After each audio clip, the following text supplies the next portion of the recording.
Hugo Broos will have his first ever training session since he was appointed as coach in May this year. The 69-year-old came in after Bafana Bafana failed to qualify for next year's Africa Cup of Nations tournament in Cameroon. He was lucky to have the qualifiers moved from the original date of June to September due to the spread of COVID-19. Broos announced a relatively young squad of 31 players for the two upcoming matches. The team was mainly selected from the players who played against Uganda in an international friendly in June and from the side that lifted the COSAFA Cup trophy in July, as well as players who featured in the recently concluded Tokyo Olympic Games. It was not easy for me to do this first, if I can say, official selection.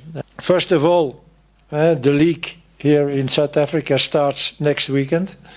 So we didn't have so much the opportunity to see the players live.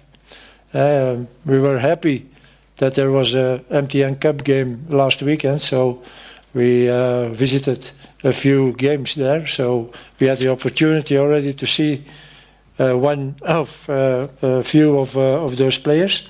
The mandate of the coach from the South African Football Association is to build a formidable team for the future. But we are not going to underrate these qualifiers. The coach is going to give it his best, but we want everyone to be behind the coach, knowing that we are on the building phase, and we believe that after these qualifiers, we will be more strong. But the coach is aiming to achieve big with Bafana Bafana. Who don't want to go to the World Cup? This is really one of the highlights of a career. I was so lucky to be once on a World Cup, and for a player, but also for a country, and also for the technical, the technical side of a team. It's a highlight. So you can be sure that we will do everything to be in Qatar next year.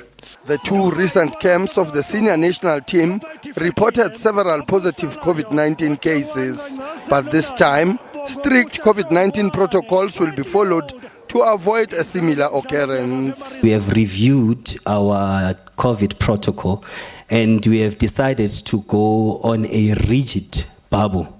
So we're going to employ a rigid bubble. Now, number one, we are going to have a hotel that is exclusively for the team, only for the team. So there's going to be a lot of tests done, but over and above that, we're going to limit the people that will be interacting with the team and the technical staff. 6 overseas-based players, including forwards Pesitau and Luda Singh, are part of the squad. The young team will be trimmed down to 23 players a few days before the match. The squad assembles in Johannesburg next Monday for the away clash against Zimbabwe. Sfiso Ramara, SABC News, Johannesburg.